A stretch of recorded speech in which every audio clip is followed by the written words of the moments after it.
Si Kabila sera pendu, arrêté ou jugé, ou encore, au lieu d'être sénateur à vie, il demeure prisonnier à vie, c'est aux Congolais de décider. Et moi, je donne du temps. Si le Sénat ne doit plus exister, je suis ceux qui pensent qu'on doit supprimer le Sénat. Non pas faire partir simplement, on doit supprimer carrément le Sénat. Un TV officiel ne tombera jamais. Aidez-nous à supprimer la loi portant protection et statut de l'ancien président de la République. Professeur Ntoli a déjà proposé la loi et Zara Biro à Mabunda. Supprimez cette loi. Même Félix Tshisekedi. Un TV officiel ne tombera jamais. Tourner autour de soutenir un volet. Depuis qu'on a Kisasa, Soba Beleli Moïbi et Batouba Soutenakaye. Moïbi et Ata Ibi Yote Yoko Yakoba Kisi Mbata. Mais n'abandi comment on a l'oiseau changé, Moïbi a comme une abattu. Balandaï, Bosimbaete, Bosimbaete. Un TV officiel ne tombera jamais. Des fois, un musicien mounene. Des fois, un musicien mounene. Abi misalbum na ifo bala mboka to soutenir yango. Mon taximètre. Mon chauffeur. Mon chauffeur. Ayembi nini kuna na kati. Okoyeba ngala zala nga musicien ngala zaka fan okoyeba nzembo nenge pa za koyemba mon chauffeur. Un TV officiel ne tombera jamais. Le peuple congolais par la bénédiction en Nzambe, par l'élan, il y a souffrance dans la conscience nationale. Nzamba Betis Ngongala Mitema ba Congolais totalani en face, on a reculé de 60-80 ans après. Vous imaginez qu'il y a des gens au bazar à 40 ans, à Tikala Kofoute la tasse idiote. Un TV officiel ne tombera jamais. Grave problème des alliés. Est-ce que le vieux mandé pour la Katanga Kota Zakuna, a Kotika Fayoulou, a comme chef de l'opposition pour y faire boulot évidé? Bah ouais, là, c'est quoi? D'ailleurs, comment est-ce que la Kabila, Babi Misana nous apporte parole de l'opposition? On lui a s'occuper de la Oh, maestro! Bibian TV officiel ne tombera jamais. Chez la serre, Bibian est trop Pour de belles informations, pour la communication, pour être informé et pour informer les autres, Bibian TV c'est la vôtre. Chaîne YouTube, nouvelle chaîne YouTube. On parle plus trop, parole de curieux que la concurrence est ce qu'ils vont savoir. Apakola Kanaï, Barou, Breté.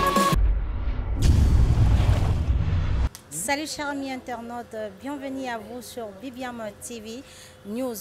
Ravi de vous savoir nombreux devant vos écrans pour suivre votre émission Mwinda avec la vôtre la chinoise et noire Bibian Sucré Bola. Et aujourd'hui, Toelibino invité à Sika, car en Sarabino, chaque jour il y a de nouveautés. Les lopes Toelibino Mouto à Sika, moi na Congo, moi na Mboka, mon ya membre ya UDPS, analyste Mounene, au Binonio Sotubo Yebi, monsieur Joël Kitingue. Avec lui, on va parler de l'actualité politique actuelle. Voilà. Ma question de Tolobakezaka Yabiso, ma réponse est à la Kayabango. Tout qui est invité à Biso Yalelo. Mbote, maître Joël. Mbote, madame, merci na chaîne Nabino pour l'invitation. Naba Congolais, ma compatriotes, mais également quelques étrangers, les Africains qui nous suivent. J'ai déjà eu la chance d'être appelé par un Zambien, un Centrafricain, des Congolais d'en face, qui pensent que si leur pays aurait des jeunes comme le Congo, comme des parlementaires debout, comme des jeunes de la Mouka et d'autres, leur pays changerait et le dictateur Sassou allait aussi fuir. Donc, nous saluons et nous communiquons le même esprit du courage, des combats, de vision, que si Sassou est à l'aise, c'est puisque vous faites de lui une personne à l'aise. Si Kabila n'a pas pu se représenter en troisième mandat, c'est puisque les Congolais ont décidé.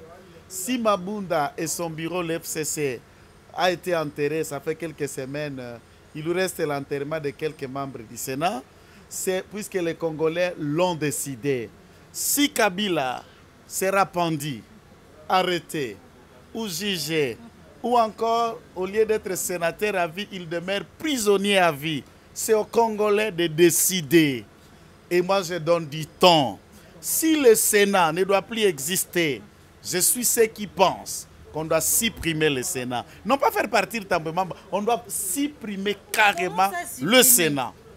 Comme ça bouffe l'argent des contribuables inutilement, il ne fout rien. Ce que les sénateurs font, les députés nationaux le font. Et je pense qu'il est temps que les députés de la majorité de l'Union sacrée, tout à l'heure mise en place, aidez-nous à supprimer la loi portant protection et statut de l'ancien président de la République. Professeur Njoli a déjà proposé la loi et Zana Biro Mabunda. Supprimer cette loi. Même Félix Tshisekedi. Est-ce que vous pensez que c'est facile? C'est Pourquoi? facile de supprimer ça. Pourquoi? C'est les députés qui l'ont voulu. Et je dis comme juriste, savez-vous que je suis quand même juriste de formation? Et alors, les députés qui ont mis cette loi en place, proposée par Mutinga, Mutwishai. Et M. Mutinga qui a proposé cette loi. Aujourd'hui, professeur Njoli, Jacques, propose la suppression de cette loi. Ça fait quoi? Ça fait quoi? Et même le président Félix, si lui-même, demain, une fois il n'est plus président, Babandi ko foute 680 000 $, n'a côté le mélaye à l'extrême. Il n'aura jamais mon soutien à la loi. Donc cette loi a été s'appliquer pour le président Félix. Nous disons non. Et je l'ai dit, il me regarde et je sais. Même si cette loi va profiter au président Félix, et comme ça, le matin, moi je ne soutiendrai pas Félix Tshisekedi en train de bénéficier de 680 000 $ au détriment des Congolais. Je ne soutiendrai pas le président Tshisekedi en train d'avoir 2500 militaires en train de marcher avec lui. Non, ça il n'aura pas mon soutien. Ici, moi je suis fils spirituel de Etienne Tshisekedi wa Mulumba, démocrate, combattant et libre d'esprit. Atikala biso kotindi kapeko la gisato betela maboko na anarchite. Une loi qui met certaines personnes au-dessus de l'appareil judiciaire congolais et ensuite d'autres Congolais qui peuvent répondre comme moi, comme vous. Moi, j'ai déjà été à Makala plusieurs fois. Tous ceux qui sont à Makala qui me suivent savent que j'étais leur consort. Votre consort est à liberté. Ngala consort plusieurs fois. Maintenant, pourquoi pas Kabila, avec tout ce qu'il a fait, ne peut pas aller à prison? Ça sera qui empêche Non, ça sera crier d'amener nos enfants un dimanche. Vous allez en tourisme, vous payez même 1000 francs, 2000 francs, et ils observent le vieux Mandefou. Na prison place wana bana baota vito monti pa Mandefou. Yenda boma Shebea, yenda bomisa Rossi, yenda bomisa Mamadundala, yenda bomisa Général Baouma, yenda bomisa Didietou, yenda bomisa tout ça. Yenda tinda batona ba exil. Donc, à ce moment-là, nos enfants seront comparés. Bon, Abi, oui. Même Koufé à Mouzé, ils peuvent en savoir un peu. Donc, tout ça, nos enfants doivent le savoir. Vous comprenez bien? Mais Babi, mon toi, ça la likamboye mon côté maître. Mon toi, ça la likambo. Ils appellent un bateau et ils ont collaboré na bango. Donc, on botinda kamese Kabila na prison. To bot bakang ba mususu balobi, maman mususu na landa lobi, basal bakate la bakangela biso e basal la biso e sardine. Biso nyo surtout ba congolais to liaye. Mais est-ce que monsieur Kabila travaille à Kayemoko? Batu oyo ba travailler na Kabila. Na Kabila yemoko. Même si ko nenge to kolobao. J'ai dit ça à M. Vital Kamerhe. J'ai répété ça à Kabila. L'air disant ceci. M. Kamerhe, répondre à la question. Je ne fouille pas. M. Kamerhe a eu 57 millions. Tout le monde a prouvé que c'est un voleur. Misola Banambo Kandalié avant de lire Dana Massaro. Biso va mobobe, totika le kakape bongo. Et puis, j'ai vu des gens tourner autour de soutenir un voleur. Depuis quand on a Kisasa, Soba Beleli Moïbi et Batouba Souterakae. Moïbi et Ata Ibi Yote Yoko Yako Bakisi Mbata. Mais n'abandi comment on a l'oiseau changé, Moïbi a comme une abatte. Balandaï, Bosimbaete, Bosimbaete. Mais Moïbi a mon président. Non, non. Et alors quoi, Aneti? Et alors quoi, Aneti? Mon président. Pour Vital Kamerhe Abika, Biso Baz, Kiteng, Naba leader Moussous, Toké Paya Félix Tshisekedi, président de la République, qu'on proposait à ça la ordonnance. Il y a grâce présidentielle. Kaka soki Kamerhe Yamboli. Net ba décembre, Bakoko Tambola Sikana Moïbi na Motemata. Il peut appeler les journalistes à travers sa cellule place à l'hôpital. Bana Congo, Bolimbi Sangai. Naibelo ko tindika kite soki amida na tindika kito masa tout ça. Naibelo ko tindika kingaite. Naibi mbongo na bino. Na nyokwa minga na akobela Bolimbi Sangai. Nazande konabino boke bisa mokonzamboka bayo kelanga grâce mawa. Je serai le premier à pardonner Kamerhe et je ferai toutes mes émissions soutenant qu'on le pardonne et qu'il sorte de la prison. Ça c'est mon point de vue. Mais c'est Kabila, Félix Tshisekedi Tangwaye à lobby boye. na kofouiner na passé. Lorsqu'Andolo ba kofouiner na passé, il faisait allusion à qui? À la gestion et à la Kabylie. Kako kundola kuna te moyibi na donc yo kanisa nan. C'est simple pour enquêter sur Kabila. Moto aye na bote ya caoutchouc na matela na mutu. Eloko te kokondao. Ti a comme le milliardaire. Est-ce que c'est difficile de savoir que moto aboyibi? Est-ce que c'est difficile? Ça ne cherche pas beaucoup d'éléments, mais il a laissé à Kabila la chance de se rattraper, de vivre ici, à Kendexil, à ça la peut vivre empire économique va se créer, Kabila, Family, Compagnie et Olive et successeurs ont créé un empire économique sans précédent qui compte à peu près 200 milliards de dollars dans leurs actifs. Je dis bien milliards hein, de dollars dans leurs actifs. Sans compter les en liquide qu'on ne sait pas chiffrer ou ekundami na kingakati dans leur concession de part et d'autre. Ce sont des riches par rapport à la vie qu'ils avaient. Ils pouvaient que ça mandal bina batayep se sabite ngala sala gina bino na lobai ke nazala na 15 collaborateurs te. Borande nga tasha mabe na bando pe sabino confiance mais peuple amoni bolamute. En tout cas botika ngai kimia Tshisekedi silana na bango. Mais avant di lokola bendi nzoto on dirait linga bimaneti yanke na Congo biso congolais oyoko lupango atata na ye biso to futela ke pa bango. C'est ça qu'ils pensaient que le Congo est une propriété bitin kabiliste et nous l'ons dans la parcelle. Et la manière dont Tshisekedi voulait lui donner la chance de vivre, alors nous avons faiblesse. Là il est en train de se rendre compte, tu as vu hein, Kabila outi à côté na entrée ordinaire. N'a pas vu présidentielle. À Tamboli Makol, mutu ke na pied d'avion hein. Oui. Ya betina makolo aliboso titi na pied d'avion matin escalier à sentir dans la marche de santé akomesala ndenga nini po auta na ewa bora na zamba na baboti akauchu akomesala ngo match santo sala na zamba kuna match de santé sali yango wapi. C'est ça des questions qu'il faut se poser. Donc vous confondez Kabila qui était ici déjà dans les ligues des contribuables congolais na Kabila ya zamba. Masanga no sango na Fizi to na Iju to na Mirangongo. Mais na zamba kuna batambo na zamba batambola ba trajet milayo makolo. Yako tambola wapi puisque zamba ngo akende kinde Tanzanie ko sala taxi. Oh là là, vous aussi. Maramba taxi yango bat ba kimela exil. Des fois wazo abimi album. Mon taximan. Oh. Mon chauffeur. Abimi c'est ingratitude. Parce que des fois wazo bimisal sous abi album na yasika mon chauffeur il mana décembre. On a bien besoin de soutenir IDPS. Tengala zaka fan général il faut bandakala. Oui que balobi ba militaire IDPS bo komi ma tumboli makasi. Et ça pour la nini? Des fois za musicien munene. Des fois za musicien munene.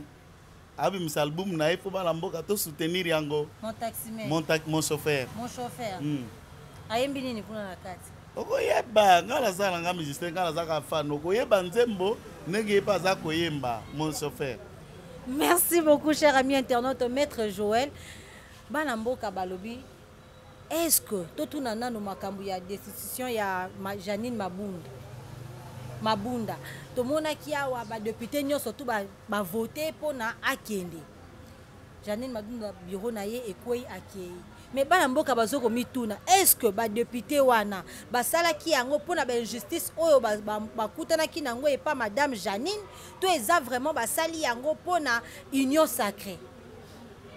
Bon, merci, je vais vous répondre. Mais je crois d'abord la première question elle est bonne puisque je ne suis pas député. Qui est Joël Nazak communicateur? Il y a Cash, il y a Camp au pouvoir, mais également je communique pour l'union sacrée de la nation. J'aurais souhaité okutana na ba député wana neti Kuluturanga Jean-Pierre Liaou pour que Yemoko a motivé ce qu'il a fait que Alungwa dans la force du mal. Avez-vous déjà interviewé un chrétien un jour vous?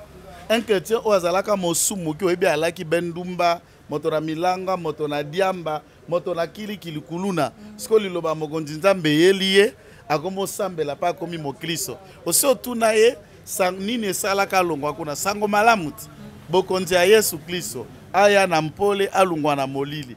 Et tous les Congolais savent les ténèbres politiques caractérisées par Joseph alias Kabila. C'est Joseph qui caractérise les ténèbres et l'œuvre du diable pour le développement du Congo. Et la lumière est venue par Félix Tshisekedi. Et ceux qui viennent autour de Tshisekedi sont comme des gens convertis. Nous ne disons pas qu'ils étaient non pécheurs. J'ai dit convertis pour des raisons. On a utilisé le mot converti. Ça dit tout homme peut changer. Saoul ou pas comme Paul. Mais c'est rare Paul comme Saoul. Pour l'histoire biblique, c'est ça le matin. C'est facile au monde. Non, non. Bakolanda kamera. Awa bayebi baye ko sale la mboka. Oye na esprit a moibi makale ko yambayo. Là ils sont déjà avertis. Ça ne blague pas. Moi qui Tengejol qui vous parle. Je suis un communicateur qui n'est plus à présenter dans les cas. Il y a Bissou à président de la République.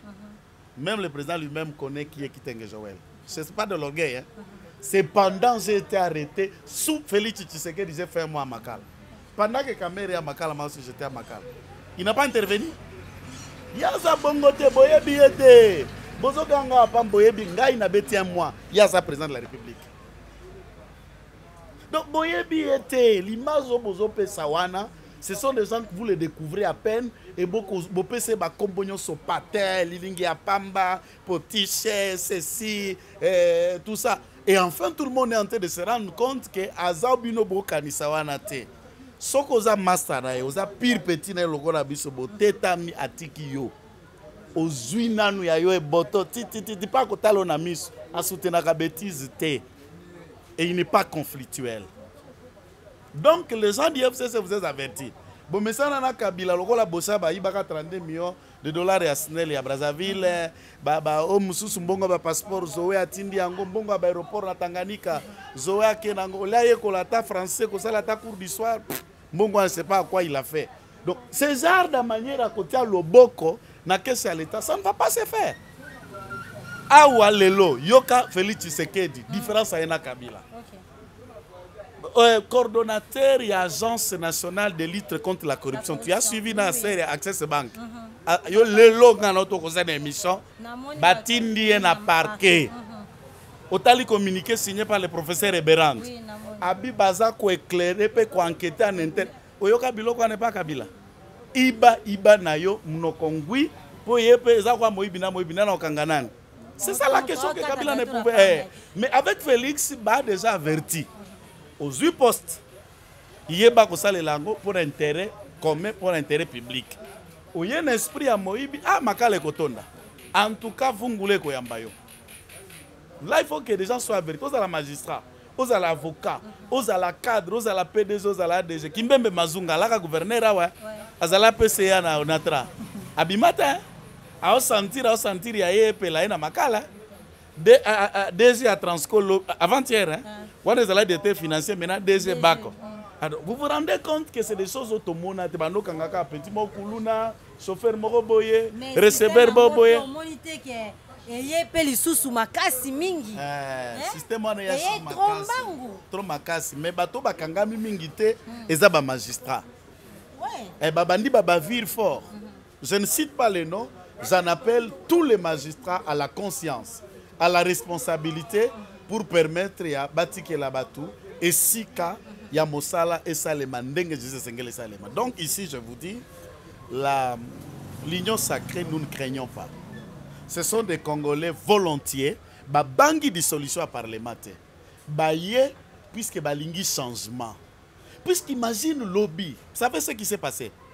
Pour que Mabunda akoya, ils ont des détonateurs et loko munene oyo, ba to belé boko ye bate. Lorsque le vote a voulu avoir lieu dans l'Assemblée nationale, ba ebisi professeur Mbosso disant, té professeur, bolongo la téléphone, vote seulement sans téléphone. Lorsqu'on a écarté le téléphone à ce moment-là, ça empêcherait bah mouton. Il y a bakamata fauteuil en vote et puis batinde le fermier lui-même place à Zali dans la ferme. Oh, tant que mouton fauteuil zate, moi je filmer zate, communication zala qui trafic d'influence, pression téléphonique, exact tout était interrompu. Cela veut dire quoi? Les députés au sein du FCC voulaient un changement. Balemba qui dicta. Instruction, nous renouvelons loyauté. Nous renouvelons loyauté à l'individu. Mais Kokonyang dit biso to aliba député à Kabila, maman. Tokenda ko voter na Seambula, biso to kanisto poni ba député, mais ba député ngonzo kande ba ya Congo te mais baza ya mutu. À ce niveau-là, certains députés ont été choqués et décidé de ne plus continuer à être les députés à moto, mais comme ils sont députés de l'État congolais. Et nous disons bravo, bienvenue à tous ces députés qui ont accepté de quitter le bateau de Kabila, mais nous les appelons au changement. Nous les exhortons à la moralité, nous les exhortons à l'amour patriotique pour que tout relevé Mboka, ça c'est très important. Merci Maître Joël.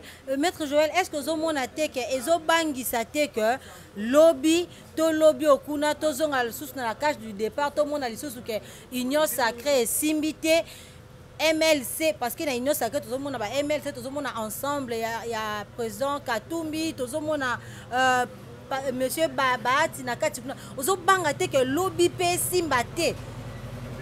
Pour bango to ebi que bato mingi basela kala kabila wala bakala bosolo te bana maramba mabe mingi na kati.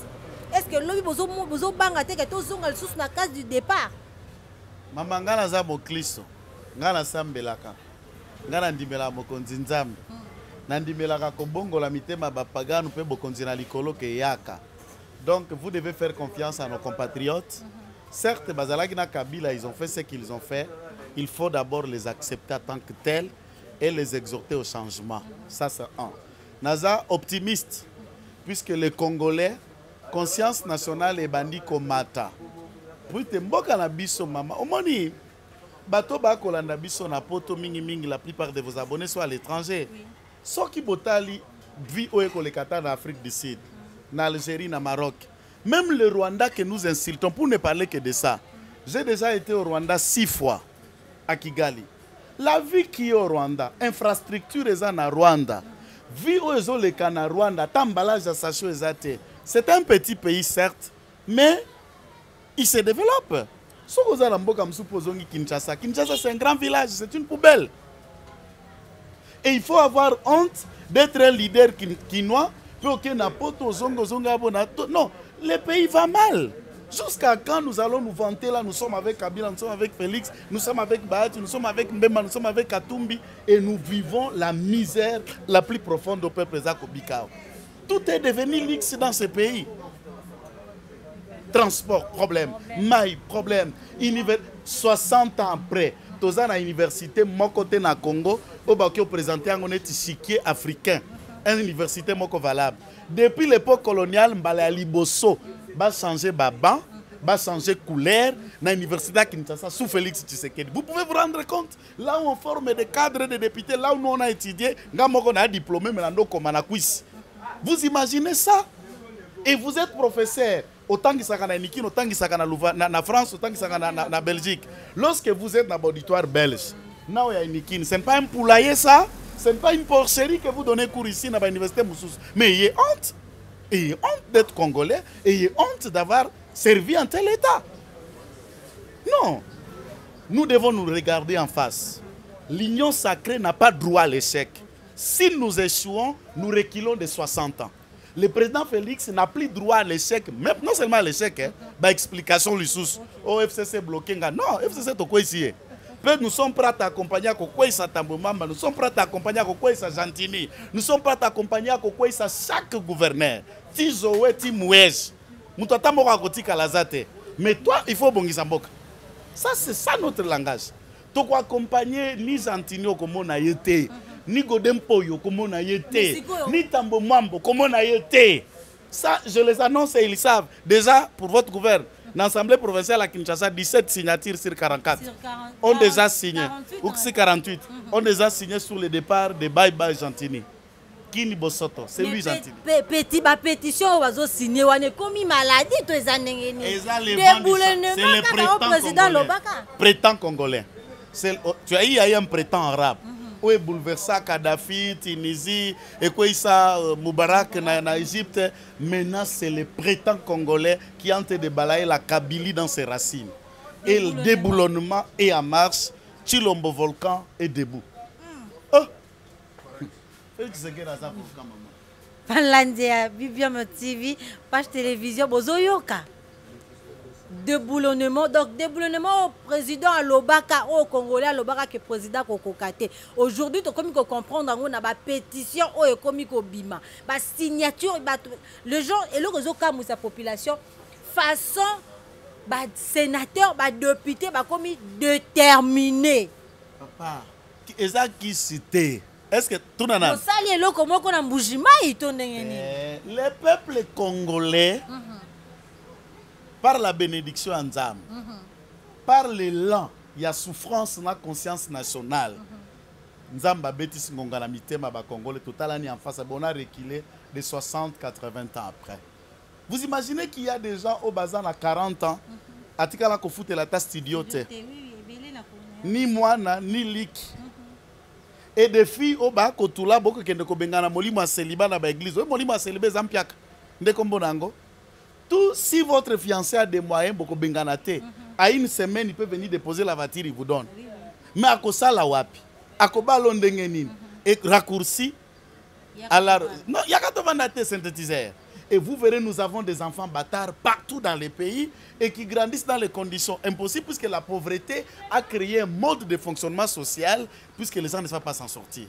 Vous pensez que réellement nazalaka na 2006 ngana sali na seni puisqu'il faut pas oublier je ne rappellerai pas dans chaque émission mon passé tous savent que Kitenge Joël ayaka la kisasa na makolo Kadogo na Musée Laurent Désiré non Musée Laurent Désiré Kabila na couper ba Kadogo ba kotaka na biso to kotaka la ba botte na ba tennis songambere kasora yo botte moko au président Kabila ya kotala ngo ya kauchi masala ngambila Kabila la masala ngambila biso nyonso meyemba la moko lo kamisa ngai nde biso so laka ba Kadogo yebu grade ya liboso général major ozalaka ta capitaine te adjudant te lieutenant te major te grade ka liboso général major nzamba ta balingi mboka te siko biso bana bansenya nga papa na nga enseignant école primaire nana kolobela nga comme général major na bitika na zala démobiliser na ketanga droit na la tatoje na zonga kosalela mboka autrement ndo moni to zonga boye na koloba pe na ko insister tokoti na seni na seni wana na entrée à Malumalu les gens ne savaient pas qu'il y aura élection.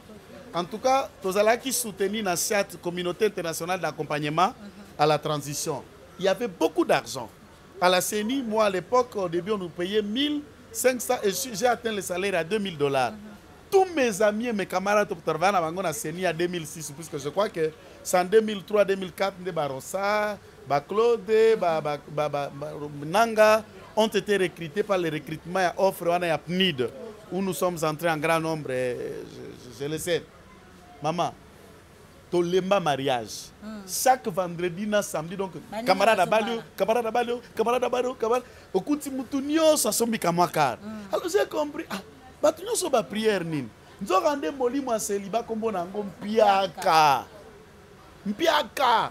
Pour de ça, c'est molimo à célibat lien zate, lukaka ke loko akosala.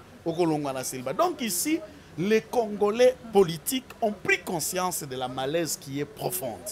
Et le président de la République, je l'ai dit et je le communique, les Congolais, nous devons l'accompagner pour que tout relever cet état dans gouffre, il y a misère la plus profonde où ils ont accablé l'ensemble de notre peuple. On en a assez. Kabila, certes, on doit l'éliminer politiquement, pour permettre un espace politique et les champs d'action à Félix Tshisekedi, mais ce n'est pas seulement ça la solution. Nous devons nous mettre au travail. Nous devons bannir les antivaleurs bisotosales, puisque tant qu'Amé Raïbi, Azala descend à Félix Tshisekedi. Donc il y a aussi des gens comme lui qui continuent à être avec Félix Tshisekedi, mais des voleurs et Namaboko Milaï. Ces gens n'ont pas leur place dans l'union sacrée. Ces gens n'ont pas leur place dans la philosophie du président de la République. Ce sont des gens qui doivent être arrêtés et occuper leur place. Donc le président doit aménager cabinet naïe, mettre des travailleurs de grande valeur, de grandes compétences pour l'accompagner dans cette vision. Et le gouvernement ne doit pas tarder. Madame, neti papa ou papa ilunga ilunkamba nzamba lola, mukonzi ango nzambe, otika biso ndenge nini, na mboka boke zwa premier ministre Koko, un pays jeune, boko zwa premier ministre Koko, makasi eite, mpifo akotambole eite, liloba eite, ako rêver, ako sonole. Eloko esimba ki yo yalaki misato. Eloko aliboso accord politique. Et c'est quoi? Eloko ami balé simba ki yo le premier ministre ezalaki majorité FCC cash. Et c'est changé. Eloko misato tikali ko simbo eza ordonnance. Na bukoko ya Joana. Otiki la biso bana na yo na bana na yo héritage. Okozolo de missionnaire te ngo pikama. Yaki ndoki te. Mais lobby FCC ebisi lobby avanda wana. Ako piquer crise ako mikufela yemo ka va muto asimbo. Mo bato aboye. ne bato bamikufelaka na biro ye moko osimbi neti force du progrès tikanano biso tokiti na balabala contre ilunga elunkamba papa la bela diarrête akomikufela ye moko avandima na biro. J'insiste, pour les droits suprêmes, pour l'intérêt général, on va violer les lois. Je peux le répéter encore. Si c'est pour les salis du peuple, qu'il faut même violer la Constitution, j'approuve. Maître, est-ce que au monité que Ndenge que le président Fachi, à chaque fois, ce qui a lobby, ce qui a posé acte à violer la Constitution. Le président Fachi a violé la Constitution à chaque fois qu'il a une décision. Le président Fachi a nommé informateur. Aussi longtemps que quand le premier ministre a démissionné. Et pour ça, la malolengeni.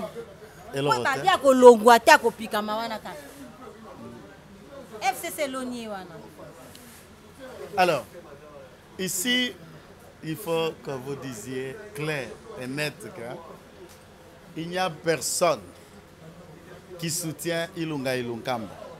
Kabila est moko azan de bandade politique. Magwa ko soutenir Ilunkamba comment?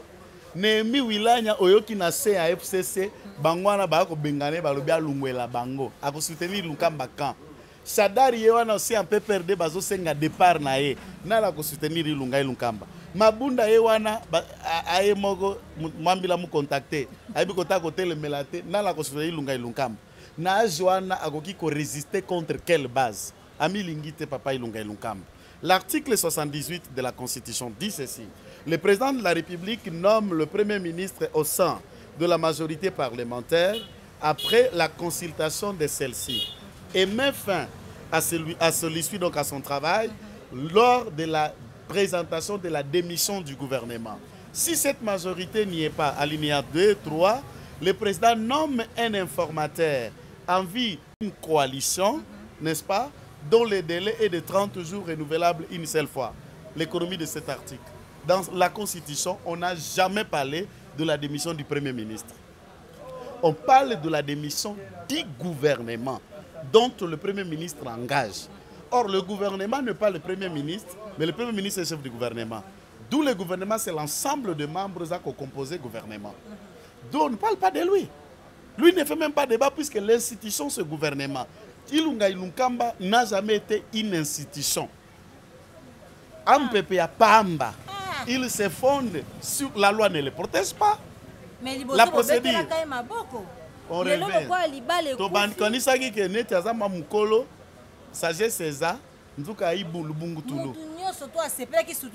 Non, non, ça c'est le foutu Premier ministre. C'est une malédiction même. Oh. Ce vieux, c'est une malédiction dans ce pays. J'allais avoir honte dans sa place et démissionner avant même que la pression commence. Puisque je serai le premier à lui mettre le feu dans la rue jusqu'à ce qu'il pique une crise à son bureau lui-même. Et ça, c'est possible. Pepe Ilunga, Tosha Mikulu, avant Kouaki et Moto. Voilà le message à Pepe. Allons à Makolave Pelela et Moto. Merci, cher ami internaute. Maître Joël. Donc, il y a une vérité. Maître Joël, maintenant, qui m'a dit à l'objet que président Fachi, coalition Yayena Kabila Kokite. Ake kozaba crocodile et belé bongo. Pembeni naye. Est-ce que pour passer la union sacrée, est-ce que kokoka? Ce qui faillit là, barake muzito, amukala naye, belami à se considérer chef. Du point de vue politique et de l'opposition. Muzito ne connaît pas l'opposition. C'est un premier ministre à Kabila, non? Muzito ando vana na Banzalemba. Kabila nda commission mutalongole na Banzalemba pas comme Oyaza. Jusqu'à Kolobana TV, mais si Katumbi dit que c'est lui qui a financé la campagne, c'est mais moqué de la personne. Quelle personne il en a puisqu'il était en Banzalemba avant que Kabila longolisse na Banzalemba, lui faisant de lui ministre, directeur de cabinet et premier ministre. Voilà, dans ces pays, on n'a même pas la honte d'oublier. Quand on chaque jour on a répété Kawa, Nalaka Kadogo, papa n'a enseigné à l'école primaire. Est-ce que ça sonne? Non, il faut toujours raconter. Et le président de la République n'a jamais eu honte d'avoir été à Bruxelles, d'avoir travaillé dans quel restaurant. Et ça gêne qui? Question Gana Kozongelawana. Muzito après sa moto leçon. Il y a politique dans beaucoup. Ça qui nous dit. De quelle leçon vous peut donner pour Zalaki premier ministre? Maman, au sala nini nambokoyo. Au salaka ministre. Au sala nini nambokoyo. J'ai coco à kota boloko pour nanani. Les gens ignorent ça. Pour dénoncer 98 mapango ya muzitu avec caméra à l'appui à filmer à l'obé à kokota parlement et longona moibi muzitu. Tout le monde ne se souvient pas ça. Vous avez la mémoire courte, hein? Voilà, dans les bakate à moibi roi muzitu après ça va tout balé sur qui nous guide. Qui nous guide vraiment. Vous avez appelé Sonico. Donc balobate bongo tango mwana mboka Katumbi alobaki que président azoboya kotala sima. Azoboya kotala sima. Mais bato mosusu balobi mais président soka atali sima na yepe na kati mais tozo mona na kati ya union sacrée. Na lobi boye. Monsieur Mouzito. Vieux m'a dit du Martin Fayoulou alias Cherkin Bouf. Hôtel Koufa. A comment vendre kawana. Bakaboli basamna ba presse peng na ba moi militant déplace va comment vendre la Faden House. Je te l'ai dit, c'est là où le monsieur habite, c'est là où le bureau, c'est tout ce qui se fait là-bas. Baklia bako tandengeni. Po kuta kuna empengaza. Koto te sokina na batoko tandeng. Comment la empenga d'abord presse empengaza na milimu mabela ndaye po aza Fayulu Chaloupa natike les partis. Webi na Afrique soki mutu atike le loko naye ozoka mbango malamu ta ko bando bimela yo. So tangu Chaloupa bimela presse penge e ambriye mutu. Ya omona soka leki na TV o santiro nde di jontere e beti. Ezata la fondement. Siko ye Mouzito. Basi basangani déjà Fayulu, Mouzito, Shadari na Nehemi Mwilanya. Madame Leila Ayambi Bango. Nous sommes en train de parler aujourd'hui, c'est le retour de l'union sacrée de l'opposition, Fayulu, Mouzito, Wilanya, Shadari. Mais grave problème des alliés. Est-ce que le vieux mandé pour la Katanga Kota Zakuna, a kotika Fayulu, a comme chef de l'opposition pour y boulot évidé. Bah oui, là, c'est quoi? Comment ça? La Kabila, babi misana na kozapote parole de l'opposition. On lui a s'occuper la boyo kala nengeni, boko misapote parole de l'opposition, c'est tout. Laissez les gens en paix. Donc, les aboués guerre, c'est quoi? Ils ont comme la kaya. Fayulu la Kabila, porte-parole de l'opposition. Mais néanmoins, vieux matin, ça a soutien à Net Ngaï. On va soutenir. Yenda bima porte-parole de l'opposition. Kabila a moi na mouké na opposition. La majorité, t'es na opposition. Matin, ya te amuta mabe. Oh. Bien na haine moko mona na nute. Azamuta vérité ndé. Moi ta kangama vérité. Moi j'ai l'impression que Moni Boro ba betaka e ya gaz la kimozo na vimsa litama. On dirait créer on dirait eloko ane beta sala eloko na kati. Donc il faut pas tout bas même na e bala mususo mo la ba réaction, il faut eloko ane sala eloko mo na kati. Pour azala bo était vieux Martin. Depuis eloko ane bete na litama on dirait bouza ba biloko mo bo na kati. Batala na kotala mamuke na ba radio na ba échographie ba comment on dirait ba système moko bo na mutu etengama. Merci cher ami internaute comme déjà pour chiter l'émission la biso ya lelo. Maître Joël to bana mboka bazo mituna depuis président lobaki ke fa nommer informateur ezui pétant ti lelo président azoloba te ba mususu baloba kuna ke informateur wana ekozala Moïse Katumbi ba mususu bazoloba ke kozala monsieur Bemba mususu balobi baati. Au juste, qu'est-ce qui s'est passé? Là qu'on dit déjà qu'on a empêché le président pour nommer informateur. Bon, certainement, vous savez que ça fait très très longtemps que je n'ai pas rencontré le président. Ce n'est pas si facile à les rencontrer comme ton lobby. Tous les proches qui sont avec lui, tous ont rencontré Bango, mais moi, les alliés niveau discrétionnel et à chef, je ne peux pas répondre à sa place.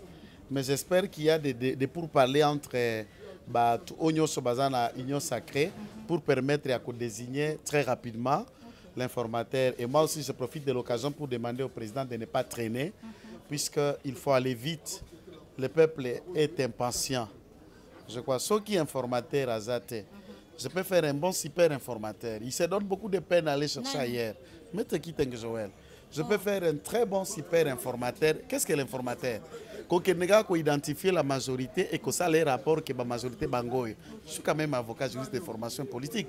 Pour aller faire ça, ça va me coûter combien de jours? Donc postuler déjà? Non, je suis là candidat informateur. Je peux lui faire ça une semaine, même pas un mois, et je lui donne un rapport et puis ça s'arrête là. Et il désigne qui d'entre les autres a désigné Premier ministre. Qu'il soit Mbemba, qu'il soit l'autre, qu'il soit Kabunda, même qu'il soit Guissin Kabouya. Même moi, je peux faire un super bon Premier ministre. Donc, il ne faut pas chercher débat ailleurs. Ça dépend comment le président peut imaginer dans la côté ailleurs. Sauf que Bakokobara comme Premier ministre. Il y a un diplôme manifesté dans le Angote. Comme Premier ministre, Lumumba est devenu Premier ministre à 32 ans. Et il est mort à 33 ans. Vous savez, à Koufa Jésus Christ. Alors, ça fait quoi? Moi, j'ai 40 ans. Merci Maître Joël. Maître Joël, bilan nayo par rapport il y a 2 ans où il y a président Assali, la coalition, il y a Cash na FCC na Cash. Les amis mitigés, partagés. Donc il y a la gratuité qui a évolué, il y a la sécurité qui tente d'évoluer, il y a la volonté, mais il y avait aussi un blocage comme on Covid. Le coronavirus est bloqué à travers le monde. Et l'FCC a été le 2e coronavirus politique dans le Congo. Malheureusement, on a vaincu le coronavirus qui s'appelle l'FCC.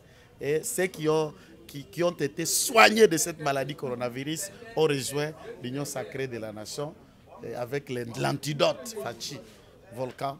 Donc à ce stade, nous comptons maintenant travailler, rattraper, puisque le président dans le discours à 6 minutes lui-même a dit que baguerre et positionnement, poste, nous n'avons pas été à la hauteur de la tâche. Moi, je ne peux pas dire le contraire. Et tous les Congolais savent aussi, mais basant la confiance dans Mokondi, la confiance dans Mokondi, je suis prêt à donner les doigts et les ongles et la tête pour qu'il réussisse. Ouais. Même pas. Maître, est-ce que vous êtes sûr qu'il y a 2 ans, il y a une question de Souka, il y a 2 ans, tout chacun a 2 ans pour te compter en 3 ans, le président Fachi a réussi le mandat. Il est en train de réussir déjà son mandat. De retourner le Congo aux Congolais. Puisque l'Union sacrée, c'est l'équipe nationale. Il y a l'équipe nationale, il y a une nationalité. Première loi, il faut aller Congolais pour l'équipe nationale. Et il est en train de récupérer les pays et remettre ça aux nationaux. Il y a Bakolomboka. Vous savez, chaque leader politique a la choix. Moïse a la volonté, mission à Israël hors l'Égypte.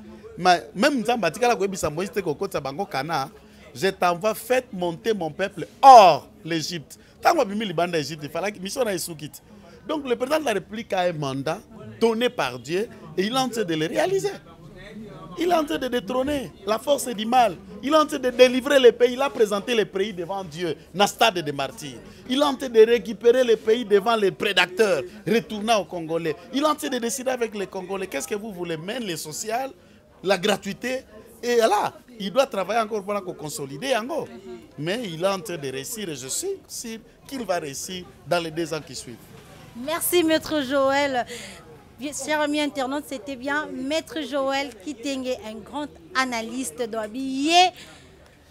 Binomoko déjà boye bien ndengeni na sala ka ba analyse nezaka toujours au top. Maître Joël, question na biso ya souke zali be poto kabwana. To moni couvre fait le long des aboye 20h 21h faut motonyo zo na kati ya ndako. Mais banzela esilité. Ba so de so ki 2 ans yango, so ki 3e année yango ezo kende. Est-ce que RO ba wana bakokanga bana mboka te et puis ndenge balobi que ceux qui bakangi yo batie ona nu pembeni ti lobi na tongo ba libérer policier na biso nde toyebi balinga mbongo au moins que wana za ko pesa population passe peut ko pesa policier cop pe na période sous ya fête. C'est une décision, je suis certainement dans zakati na population. Tout le monde se pose 1001e question, mais c'est la maladie, on n'a pas le choix. Nous sommes face au coronavirus. Et on ne peut rien faire que de se soumettre à l'ordre. C'est qu'on a un embouteillage. On doit s'y faire. On vit toujours avec ces embouteillages. Et bandit les autres. Donc ceux qui 20 heures étaient et quand il y a un embouteillage, on bloqué la portière, on l'a liwana.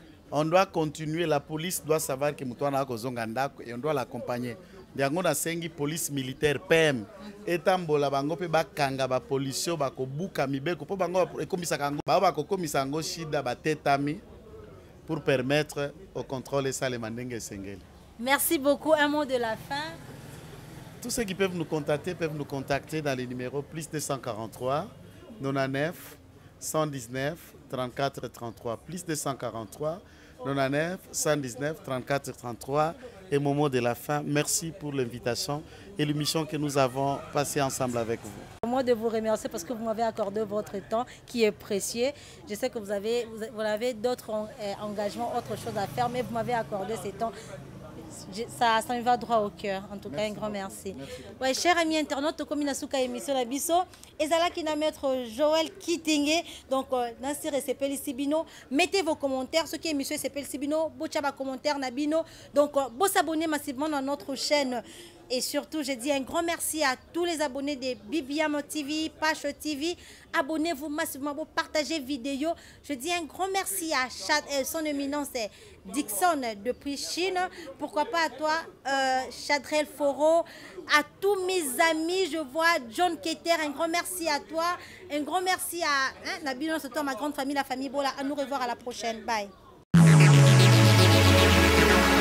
Oh, maestro, BBM TV officiel ne tombera jamais. Chez la serre, Bibiane Eco,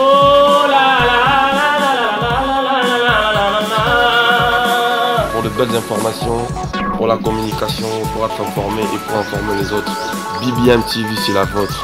Chaîne YouTube, nouvelle chaîne YouTube. On parle plus trop, parole de curieux que la concurrence est ce qu'ils vont savoir. Apakola kana et barouge à lèvreté.